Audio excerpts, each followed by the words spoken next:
Assalamualaikum warahmatullahi wabarakatuh.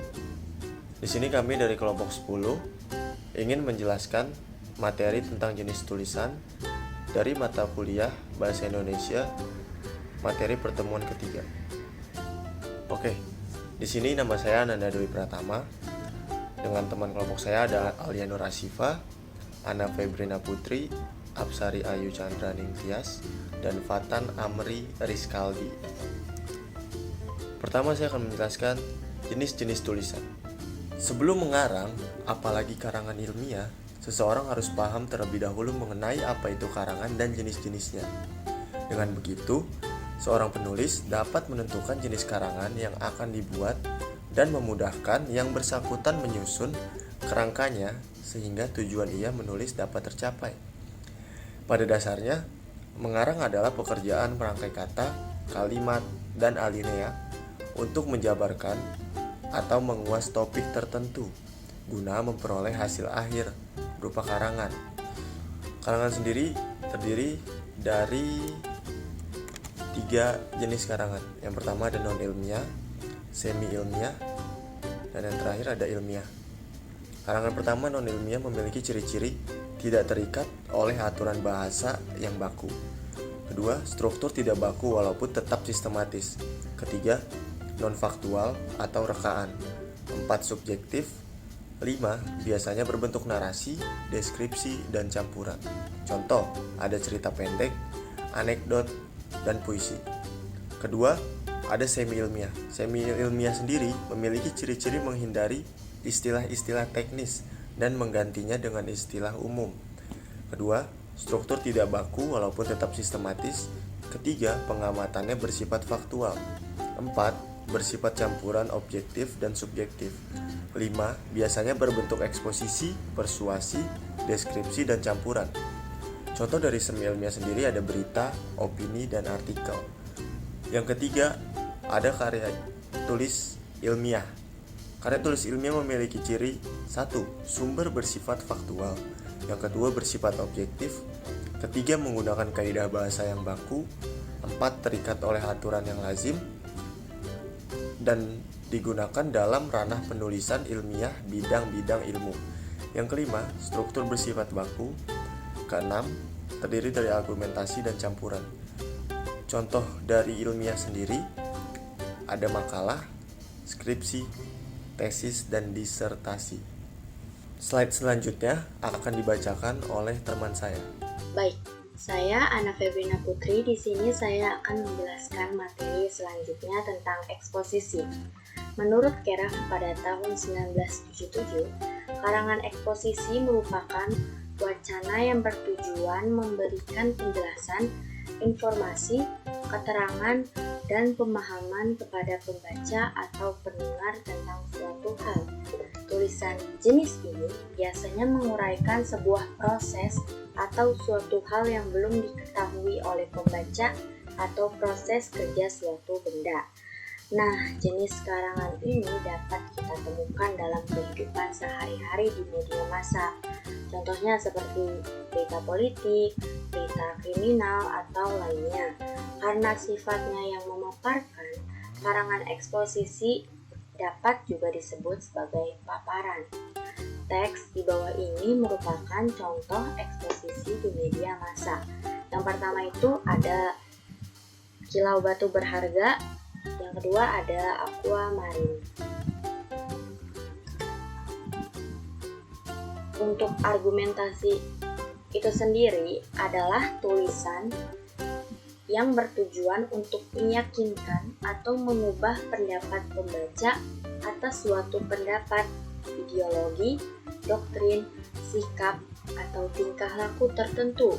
Dalam tulisan yang bersifat ilmiah, karangan jenis ini biasanya digunakan oleh penulis karena sebuah karya ilmiah itu harus dapat meyakinkan pembaca atas topik yang diuraikan penulisnya.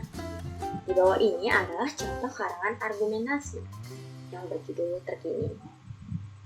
Terkini itu disunting oleh Breredana dalam Kompas Minggu 20 Desember 2012. Baik, saya Apsari Ocean Mintias di sini akan menjelaskan tentang karangan persuasi. Karangan persuasi atau ajakan adalah karangan yang bertujuan untuk meyakinkan pembaca, membuat pembaca percaya, atau memujuk pembaca atas apa yang dikemukakan oleh penulis. Yang dikemukakan itu dapat saja berupa fakta, produk, pendapat, hingga ideologi tertentu. Karangan persuasi dapat digolongkan ke dalam 4 kelompok, yaitu persuasi politik, persuasi pendidikan, persuasi advertensi, dan persuasi propaganda. Untuk persuasi politik sendiri adalah paragraf yang isinya berisikan ajakan atau bujukan kepada pembaca agar bisa terjun ke dunia politik. Kemudian untuk persuasi pendidikan digunakan untuk hal-hal yang bertujuan pada pendidikan.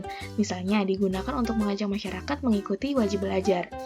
Kemudian yang ketiga adalah persuasi advertensi, yang merupakan teks yang berusaha untuk membujuk pembaca atau penonton untuk membeli barang atau jasa yang ditawarkan. Kemudian yang terakhir adalah persuasi propaganda, yang merupakan teks yang isinya berusaha menggiring pembaca atau pendengar terhadap opini tertentu. Tujuan dari teks informasi ini adalah untuk mempengaruhi pembaca agar secara sadar mau melakukan sesuatu. Baik, yang selanjutnya adalah narasi atau kisahan. Narasi atau kisahan adalah karangan yang menceritakan sesuatu baik berdasarkan pengamatan maupun pengalaman secara runtut. Sebuah karangan narasi akan berusaha mengisahkan suatu peristiwa atau kejadian secara kronologis. Ditinjau dari sifatnya, narasi terdiri atas 2 jenis, yaitu narasi ekspositoris atau narasi faktual. Yang dimaksud dengan narasi ekspositoris adalah yang bertujuan memberikan informasi kepada pembaca agar pengetahuan yang bersangkutan bertambah luas. Kemudian yang kedua adalah narasi sugesti atau narasi berplot. Narasi sugesti adalah narasi yang ditujukan memberikan makna kepada pembaca melalui imajinasinya. Saya Alia Nur Asifa, di sini saya akan menjelaskan tentang deskripsi atau lukisan. Nah, deskripsi ini merupakan jenis karangan yang menggambarkan bentuk objek pengamatan dari aspek rupa, sifat, rasa, atau corak sesuai dengan keadaan yang sebenarnya.